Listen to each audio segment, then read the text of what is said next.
네, 오늘은 에스겔 9장 1절부터 11절에 있는 말씀을 가지고 같이 말씀을 나눠보겠습니다. 여러분 다 아시는 유명한 이야기가 있죠. 마른 뼈가 살아나는 환상. 바로 그 이야기로 유명한 에스겔이 오늘의 주인공인데요. 유다가 멸망한 이후에 바벨론 포로지로 끌려간 포로의 한 명으로서 사실은 제사장 직분을 가지고 있는 그런 신분이었지만 포로지였던 바벨론에서 하나님의 부르심을 받고 예언자로서의 삶을 살아간 인물이 바로 에스겔입니다. 에스겔은 완전히 몰락해버린 이스라엘을 위해 기도했고 그런 에스겔에게 하나님은 환상을 통해서 희망을 보여주셨죠. 생명 없이 말라버린 그런 마른 뼈에 다시 생명이 들어오게 되고 절대절명에 아무것도 대답할 것이 없고 아무런 정답이 보이지 않았던 이 상황 속에서 이스라엘 민족에게 새로운 생명이 부여되는 그런 환상을 보게 됩니다. 에스겔이 처한 상황은 하나님의 심판으로 인해서 억압과 포로지라는 그런 포로 생활이 주는 고단한 삶이었지만 하나님은 그를 통해서 이스라엘에게 희망을 전하게 하셨습니다. 현재 상황을 뛰어넘어서 미래를 볼 수 있었던 희망의 미래를 볼 수 있었던 에스겔. 이 에스겔의 예언자로서의 삶과 그리고 기도 또 하나님을 만나는 과정들 이런 것들에 대해서 같이 나누면서 오늘 우리에게 주신 하나님의 메시지 어렵고 힘든 시기를 겪고 있는 이 대한민국과 이 전 세계에 또 우리 예배를 드리는 우리에게 하나님께서 어떤 모습으로 우리에게 메시지를 주시고 우리가 어떤 모습으로 하나님께 다가가야 하는지를 조금 생각해 보는 시간 갖도록 하겠습니다. 에스겔은 이사야 그리고 예레미야와 함께 이른바 그 3대 예언자로 불리는 유명한 인물이죠. 에스겔은 예언 활동을 시작한 그 시간부터 예루살렘 성전이 불타 없어지게 되는 그래서 유다가 완전히 몰락해버리는 주전 587년까지 계속해서 유다 그리고 예루살렘에 대한 심판의 예언을 계속해서 전했던 그런 인물입니다. 그리고 그런 내용들이 에스겔서 1장부터 24장까지의 내용이죠. 하지만 그런 심판의 예언이 성취된 것이 바로 그 587년이었는데 그 이후부터 그의 메시지가 성격이 좀 바뀌게 됩니다. 사실은 조금이 아니라 완전 바뀌게 되죠. 어떻게 바뀌었냐? 절망에 쌓였던 완전히 파괴된 성전을 바라보고 돌아갈 곳에 대한 희망조차 없어버린 그런 이스라엘 백성들에게 에스겔이 주는 메시지는 희망의 메시지로 바뀌게 됩니다. 그리고 하나님께서는 그들을 구원하시겠다는 하나님께서 그들을 구원하실 것이라는 희망의 메시지로 완전히 587년 전으로 바뀌게 되죠. 그리고 더 나아가서 새 성전에 대한 환상도 보여주었습니다. 그리고 그런 부분들이 잘 나와 있는 것이 에스겔서 40장부터 48장에 있는 내용이죠. 에스겔의 구원 선포에서 빼놓을 수 없는 것이 바로 에스겔 37장의 마른 뼈 환상일 텐데요.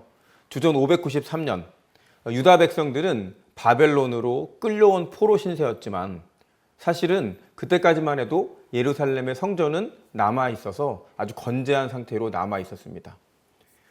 예루살렘 성전의 건재함, 예루살렘 성전이 아직 그들에게 남아 있다라는 그런 것이 당연하게도 이스라엘 백성들에게는 희망의 원천이 됐겠죠. 돌아갈 곳이 있고 우리에게는 성전이 남아 있다. 그런데 안타깝게도 바벨론의 느부갓네살 왕, 이 느부갓네살 왕의 2차 침공으로 인해서 예루살렘 성전이 완전히 불타서 없어지게 됩니다.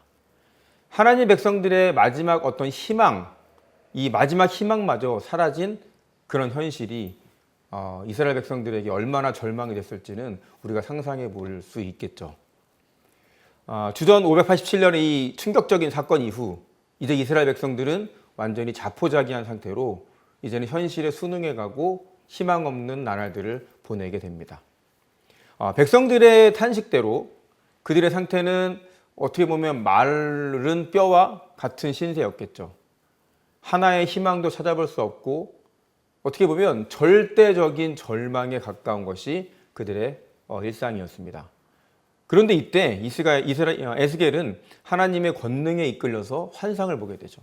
바로 마른 뼈들이 서로 들어맞아 그리고 이어지고 그 뼈들 위에 힘줄이 생겨나고 또 그 위에 살이 올라차는 그런 환상을 경험하게 됩니다. 그리고는 가죽이 덮여졌죠. 에스겔서 37장 9절 후반절에 이런 얘기가 나옵니다. 생기야 사방에서부터 와서 이 죽음을 당한 자에게 불어서 살아나게 하라 하셨다 하라. 여호와의 말씀을 에스겔은 대언하고 있습니다. 그리고 이 놀라운 사건이 일어나게 되죠. 생기가 그들에게서 들어가서 그들이 곧바로 살아나서 서게 되는데 엄청나게 많은 사람으로 생겨나게 되는 거죠. 에스겔서 37장 10절에 보면 큰 군대라는 단어가 나오는데 그것은 많은 무리를 가리키는 것입니다. 하나님의 영이 마른 뼈에 들어갔더니 그들이 다시 살아나게 된 거죠. 에스겔은 마른 뼈가 다시 생명력을 얻어서 산 사람으로 되는 환상을 보게 된 겁니다.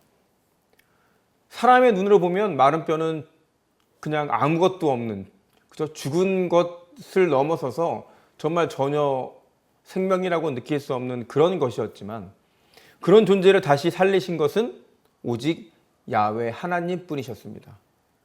우리는 여기에서 어떤 절망적인 상황이 계속되더라도 그 상황이 영원히 끝날 것은 아니라는 희망을 보게 됩니다. 우리가 비록 하나님을 떠나는 시기도 있었고 우리가 하나님을 조금 멀리한 시기도 있었고 우리가 살다 보면 하나님을 조금 생각하지 못하고 살아가다 보니까 결과적으로 어려움에 봉착할 그런 시기도 오지만 우리의 이 절망적인 시기, 우리의 이 고난이 우리의 생명의 끝은 아니라는 것, 우리의 인생의 끝이 늘 절망으로 끝나진 않을 것이라는 것을 오늘 에스겔의 이 환상 이야기를 통해서 우리가 조금 깨닫게 되죠. 인간의 눈으로 보기에는 불가능하게 보이는 것, 하지만 하나님에 의해서는 가능하다라는 사실 우리가 꼭 기억하면서 이 세상을 살아야겠습니다.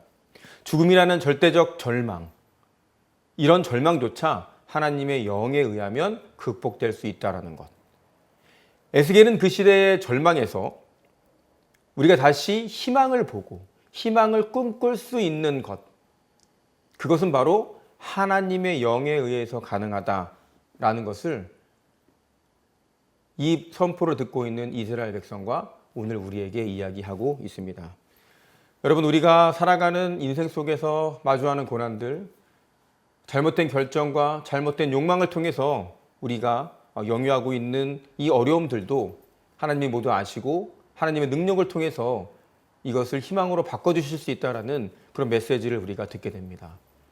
경제가 많이 어렵다고 하고 또 많은 어려움들이 이 시대를 꽉 들어차고 절망과 희망 없는 이 세상에 살아가는 우리이지만 이 모든 것을 아시는 하나님, 그리고 하나님을 통해서라면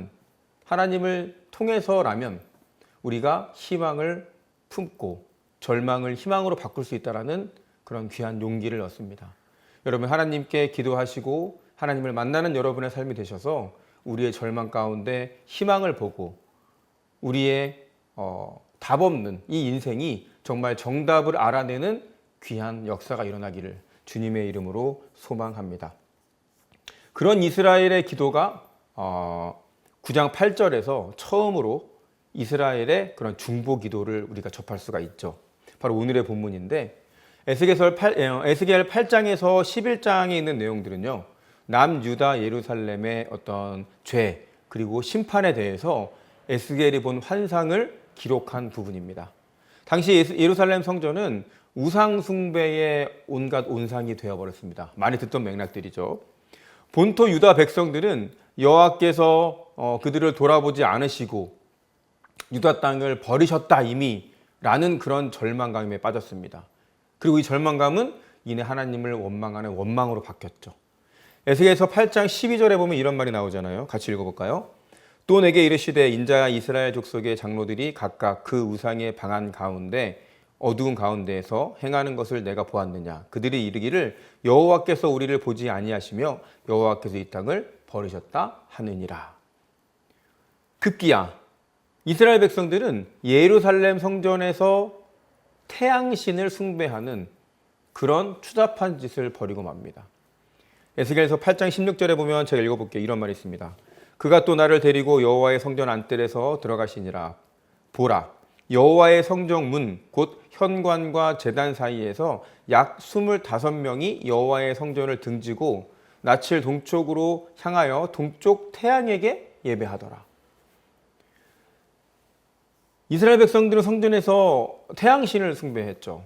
그리고 그렇게 함으로써 그들은 감히 하나님의 보좌인 법궤, 이 법궤가 들어있는 성전에서 등을 돌리게 됩니다. 이것은 거룩한 하나님이 완전히 무시당하는 그런 상황이었겠죠. 하나님은 이 백성이 자신을 부정하고 이방신을 섬기는 모습을 더 이상 참지 못하게 되십니다. 그들에게 권세를 가지고 물질적인 선물을 주는 그런 참신이었던 하나님이 무시당하고 이스라엘 백성들은 세상 사람들이 믿는, 세상 사람들이 흠모하는 그런 신을 향해 예배하는 모습을 보이게 됩니다. 이런 그들의 눈에게, 이런 이스라엘의 눈에 하나님은 어떤 존재였을까요? 그냥 없어져 버리고 몰락해가는 하나의 신처럼 많은 이방국들, 많은 역사 속에 보이는 많은 힘 있는 신이 이제 점점 쇠락해 가는구나 라고 생각할지도 모르겠습니다. 하나님이 계시는 거룩한 성소가 이렇게 가차없이 모독을 당하게 되죠. 그리고 그 순간 결국 하나님께서는 심판이라는 결정을 통보하시고 실행하시게 됩니다. 오늘 본문에 보니까 하나님은 6명의 심판 천사와 1명의 서기관 청사를 하나님의 심판 집행관으로 호명하시죠. 오늘 말씀 9장 2절에 보면 이런 말이 나옵니다. 내가 보니 6사람이 북향한 윗문 길로부터 오는데 각 사람의 손에 죽이는 무기를 잡았고 그 중에 한 사람은 간 베옷을 입고 허리에 서기관의 먹그릇을 찼더라. 드디어 하나님이 보내신 6명의 심판사자, 이 심판사자들에 의해서 처벌이 시작되게 되죠. 그런데 놀라운 사실이 하나 있어서 우리가 먼저 꼭 짚고 넘어가야 될 사실이 있습니다. 하나님의 심판은 이스라엘 백성들에게 향하게 됐는데 하나님의 심판이 가장 먼저 시작한 곳이 바로 성전이었다라는 사실입니다. 오늘 말씀 9장 5절부터 6절을 같이 한번 읽어봅시다. 그들에 대하여 내기에 이르시되 너희는 그를 따라 성읍 중에 다니며 불쌍히 여기지 말며 긍휼을 베푸지 말고 쳐서 늙은 자와 젊은 자와 처녀와 어린이와 여자를 다 죽이되 이마에 표 있는 자에게는 가까이 하지 말라. 내 성소에서 시작할지니라. 사실은 성소가 잘못된 건 없습니다. 성소는 하나님을 모셔두시는 하나님의 법궤를 모아두는 성스러운 장소일 뿐이지 성전에서 잘못된 일이 시작된 것은 아니었죠. 사실은 백성들이 죄를 저질러서 삶의 현장에서 지은 죄들이 성전으로 옮겨왔을 뿐입니다. 하지만 하나님께서는 더럽혀진 성전을 먼저 부숴버리고 그 다음에 백성들에게로 심판의 칼날을 돌리시는 모습을 우리가 볼 수 있습니다. 왜 이런 일이 일어났을까요? 적어도 성전은 사실 이 땅을 거룩한 곳으로 정화시키는 그런 책임이 있는 것입니다. 하지만 성전이 그러한 역할, 그러한 사명을 못하고 오히려 더럽혀지고 만현실. 하나님은 그러한 책임을 물으시기 위해서 성전부터 치신다라는 것을 우리가 같이 읽어보고 느껴보게 됩니다. 여러분, 이 땅의 교회가, 현대의 교회가 성전이라면 우리가 이 세상을 위해서, 교회를 다니는 우리, 또 우리 교회가 이 세상을 위해서 해야 되는 일은 이 세상을 자정시키려는 노력, 그리고 이 세상을 거룩한 곳으로 바꾸려는 전초기지로 우리가 역할을 해야 한다는 것을 기억해야 합니다. 그렇지 못한 우리가 모여서 성전을 더럽히고 성전이 성전다운 역할을 하지 못할 때, 교회가 교회다운 역할을 하지 못할 때 하나님이 교회부터 치신다라는 사실을 우리가 두렵고 떨리는 마음으로 반드시 기억해야 되겠습니다. 우리가 하나님을 믿는 것, 하나님께 예배하는 것, 그것은 우리 자신만의, 우리 개인만의, 우리 나누는 교회 소수만의 사람들을 위한 그런 축복이며 그런 예배의 제목이 아닌 것을 우리가 기억해야 합니다. 이 땅의 교회가, 우리가 지키는 이 교회가, 우리라는 이 몸된 교회가 지켜야 할 것은 세상에 성전을 일으키고 세상을 정화시키고 성전화하고 복음시키는데 우리가 앞장서야 한다는 것을 우리가 꼭 기억해야 하겠습니다. 그러기 위해서는 우리가 예배에서 드리는 어떤 이런 성스럽고 경건한 행동도 중요하지만 우리가 세상에서 어떤 것을 가지고 이 성전으로 들어오는지도 꼭 한번 생각해보고 되새겨 봐야 할 내용이겠죠. 우리가 정말로 하나님 앞에서 제대로 된 삶, 우리가 정말 세상 사람들 앞에서 올바른 삶을 살고 그러한 삶의 모습을 가지고 성전으로 올 때 하나님께서는 이 성전을 인정해 주시고 이 성전을 통해서 세상을 이끌어 가실 것이라는 것을 우리가 꼭 기억하는 그런 시간이 되었으면 합니다. 성전 앞에 있는 장로들부터 심판의 대상이 된 것들을 우리가 봅니다. 순식간에 이 거룩한 성전은 더럽혀지고요. 시체로 그득하게 됩니다. 그리고 심판은 여기서 멈추지 않고 미친 듯이 살인을 일으키면서, 그렇죠? 시체의 수를 늘려가면서 이 세상으로 나아가게 되는 거죠. 에스겔은 홀로 이런 경악스럽고 무섭고 두려운 그런 광경을 보게 됐습니다. 이 순간 그는 엎드려서 하나님께 중보 기도를 합니다. 바로 9장 8절에 있는 내용인데요. 같이 한번 읽어봅시다.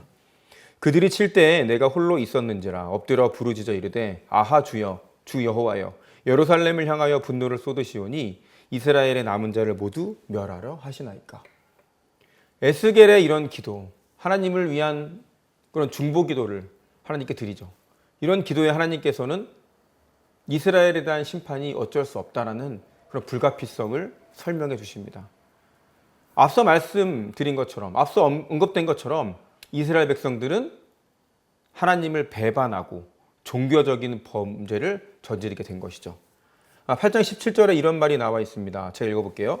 또 내게 이르시되 인자야 내가 보았느냐 유다 족속이 여기에서 행한 가증한 일을 적다 하겠느냐 라는 말을 했었고요. 그리고 9장 9절, 오늘 9장 9절에 보면 이스라엘 백성들은 종교적인 죄를 넘어서서 사회적이고 윤리적인 그런 죄악들로 살아가고 있다는 것을 하나님께서 책망하시듯이 말씀을 하시죠. 우리 9절도 같이 한번 읽어보겠습니다.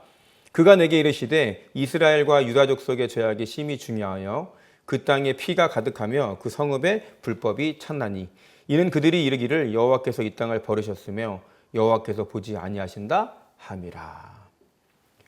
하나님과의 관계가 잘못됐죠. 이스라엘은 하나님과의 관계가 잘못되자 이스라엘 백성들은 스스로 파멸의 길로 가게 되고 파멸적인 선택을 하게 됩니다. 유다의 종말이 오는 것은 이제는 막을 수 없는 기정사실이 되었고 하나님의 심판 결정은 번복되지 않는다라는 것을 우리가 알 수 있죠. 온 세상에 만연한 죄는 하나님을 최종적인 심판으로 몰아가게 됐습니다. 인내의 시간은 이미 끝났고 이스라엘 백성들은 이제 심판 앞에 서는 그런 불행한 현실을 맞이하게 됐죠. 오늘은 에스겔에 있는 내용을 조금 보면서 에스겔의 기도 그리고 이런 이스라엘이 처한 상황들을 같이 보고 있습니다. 이 짧은 말씀을 통해서 저는 세 가지 정도를 여러분과 이야기하고 생각해 보려고 합니다. 첫 번째는 기도가 인생에서 필요한 새로운 통찰력을 제공해 준다라는 사실입니다. 예루살렘 성전이라는 어떤 성스러운 최후의 그 보루도 하나님의 심판에서 제외되지 못했습니다. 성전에서 일하는 사람들도 시체가 되어 죽어나가고 이런 상황에서 에스겔은 하나님의 심판에 대한 실행을 이해할 수 없었고 너무 가혹하게 생각했습니다. 그는 하나님께 분노에 찬 목소리로 기도하죠. 하지만 하나님은 그런 에스겔에게 하나님이 하시는 이 일에 대한 정당성을 설명해 줍니다. 하나님이 가혹하신 것이 아니라 유다 백성의 이 죄악이 너무 크다라는 것이었죠. 이 에스겔의 기도를 통해서 우리는 이런 것을 깨닫습니다. 기도라는 것, 기도는 하나님의 마음을 헤아리게 해준다라는 것이죠. 아주 어렸을 때 저는 기도하면 저에게 기도는 그런 도구였었던 것 같습니다. 내가 잘못을 하지만 기도를 하면 잘못된 것은 사라질 거다. 내가 기도를 하면 내가 조금 더러운 존재지만 깨끗해질 것이다. 하지만 이 에스겔의 기도를 통해서 보면 하나님께 기도한다는 것은 우리의 잘못된 것이 없어지는 것이 아니라 하나님이 잠시 우리의 잘못된 것을 잊어주신다는 것을 알 수가 있죠. 기도는 하나님의 마음을 헤아리게 하는 매개체가 되는 것이지 우리의 과거를 지워버리고 없애버리고 새롭게 시작하는 그런 단추가 되지는 않습니다. 세상에서 벌어지는 이해할 수 없는 일들, 하나님의 마음에 비춰보면 새로운 통찰과 또 이해를 주신다는 것을 우리가 기억할 수 있습니다. 그리고 그런 통찰력과 그런 이해를 통해서 우리는 또 다른 에너지를 얻어서 이 세상을 살아가게 되는 것이죠. 바라기는 여러분 하나님과 호흡하고 하나님께 기도하는 삶을 살아가시기를 주님의 이름으로 소망합니다. 여러분 기도하시고 하나님께 묻고 아뢰을 때에 우리가 이해할 수 없는 부분에 대한 통찰력을 또 이 세상을 살아갈 수 있는 귀한 에너지를 얻을 수 있다는 것을 우리가 기억하면 좋겠습니다. 두 번째로 이야기 나누고 싶은 것은 기도는 끝까지 해야 된다는 사실입니다.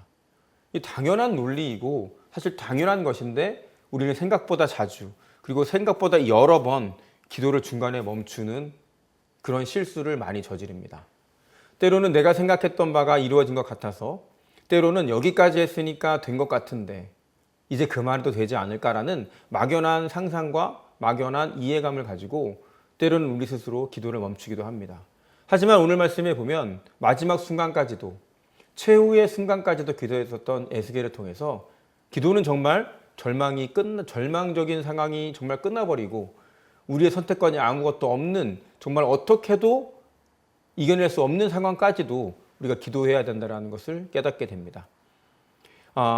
이 백성들에 대한 하나님의 심판은 이미 진행되고 있었습니다. 심판이라는 것은 수많은 사람들을 시체로 바꿔버렸고 그리고 그 심판은 성전에서 시작돼서 멈출 줄을 모르고 이스라엘 전역으로 흘러가게 됐습니다.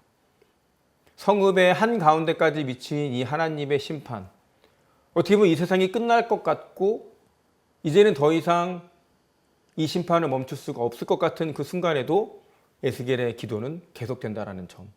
우리가 이 기도를 통해서 기억해야 될 것은 우리의 기도가 언제까지 돼야 할지, 우리의 기도가 어느 순간까지 돼야 할지를 깨닫게 됩니다. 이 긴박한 순간에조차 여호와 하나님을 찾았던 에스겔의 기도. 여러분, 저와 여러분의 기도는 바로 그 순간까지 이어지기를 주님의 이름으로 소망합니다. 에스겔은 살아있는 사람들이 시체로 변하게 되는 그런 최후의 순간, 아무도 대답해 주는 이 없고 아무도 정답이 보이지 않는다라고 하는 그 현실에서조차 끝까지 하나님을 찾아 매달렸습니다. 저와 여러분도 정말로 하나님께 끝까지 매달리는 기도를 해서 하나님의 의중을 깨닫고 그 의중을 통해서 현실을 희망으로 바꿔서 미래를 설계할 수 있는 그런 삶을 살기를 주님의 이름으로 축원합니다. 세 번째는 하나님만이 우리를 희망의 미래로 이끌 수 있다는 사실을 우리가 꼭 기억했으면 좋겠습니다. 이스라엘은 마지막 남은 희망, 마지막 남은 이 거룩한 성전조차 없어진 정말 이제는 기댈 곳 하나 없고 이제는 정말 돌아갈 곳이 전혀 없어져 버린 절망적인 절대절명의 위기에 처하게 되었습니다. 이방 사람들이 볼 때는 한때 최고의 신이었던 홍해가 갈라지고 그 이집트라는 그곳을 탈출하게 하셨고 이방 족속들을 물리치고 가나안을 점령하게 해서 하나님의 왕국을 이루게 했던 그 위대한 신, 그 위대한 신이 사라져 버렸을 것 같아요.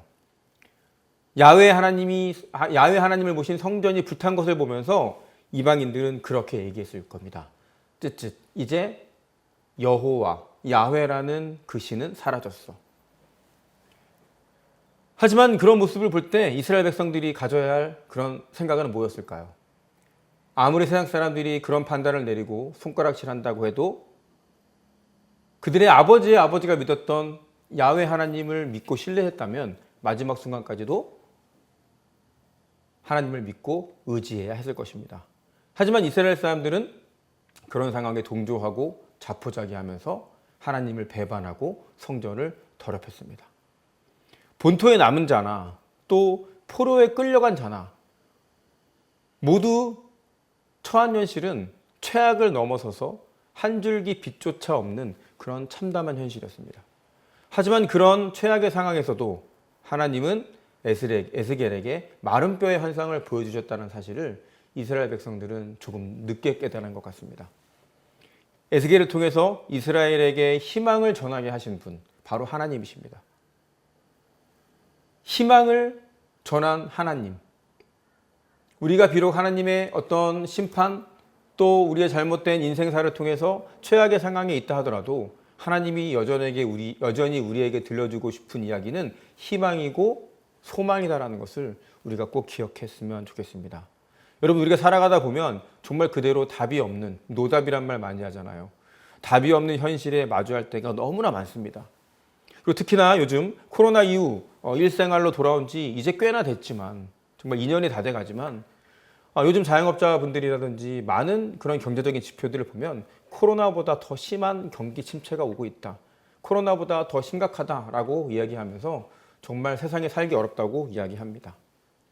세상은 전쟁의 소리가 끊어지질 않고 강대국들에게 휘둘려서 힘약한 약소국들, 힘없는 약소국들은 기지개 한번 펴지 못하고 억눌려 살아가는 것처럼 보입니다. 과거에도 그랬고 지금도 그랬고 사실 앞으로도 우리가 살아갈 미래는 그렇게 별반 다를 게 없어 보입니다. 답이 없는 현실이 우리가 사는 바로 이 세상일지도 모르겠습니다. 노력해도 고민해도 때로는 극복할 수 없는 현실이 우리를 좌절하게 만드는 것, 그것이 우리가 살아가는 현실일 수도 있죠. 여러분, 우리가 이런 현실에서 열심히 노력하는 것도 필요하고 연구하고 또 하는 것도 필요하겠지만 이런 현실보다 더욱 뛰어난 하나님을 믿고 하나님께 기도해야 된다는 사실을 잊지 않아야겠습니다. 에스겔이 이스라엘에 선포한 희망의 메시지는 비단 당시, 그러니까 이스라엘이라는 한정적인 공간에만 선포된 메시지는 아니라는 것, 그것이 바로 오늘 이 시간 이곳에서 여러분과 제가 하나님의 말씀을 같이 나누는 이유가 되겠죠. 기쁠 때나 즐거울 때나 또 힘들 때나 어려움이 닥쳐올 때나 때로는 혼자 힘으로 이겨내기 버겁고 불가능할 것 같은 미래, 힘든 일이 일어나거나 아무도 도와줄 수 없을 것 같은 이 현실이 왔을 때, 도저히 탈출구가 보이지 않을 때, 그런 모든 상황 속에서조차 하나님께서는 우리에게 마른 뼈가 살아나는 환상을 기억하라고 하십니다. 여러분, 희망을 가지고 미래를 설계할 수 있는 것은 바로 하나님이 계시기 때문이라는 것. 우리가 희망을 가지고 미래를 설계할 수 있는 것은 바로 하나님이라는 정답이 있기 때문이라는 것을 오늘 이 시간 같이 깨닫고 기쁜 마음으로 우리의 인생을 살아가는 저와 여러분이 되었으면 좋겠습니다. 세상의 기준과 세상의 잣대로 우리의 인생을 마음대로 판단하고 우리의 인생을 마음대로 놓아버리는 것이 아니라 오로지 하나님께 묻고 하나님이 보여주셨던 성경의 많은 기적과 이적들, 성경의 많은 역사의 선배들을 볼 때에 정말 우리가 희망을 놓치지 않는, 정말 소망이 넘치는 그런 우리가 되어서 이 땅의 빛과 소금의 역할을 감당하고 세상 사람들에게 새로운 비전과 기준을 제시할 수 있는 저와 여러분의 삶이 되시기를 주님의 이름으로 소망합니다. 분명히 하나님께서 저와 여러분의 삶에 역사하여 주시고 인도해 주실 줄로 믿습니다. 믿으시죠? 네, 기도하겠습니다.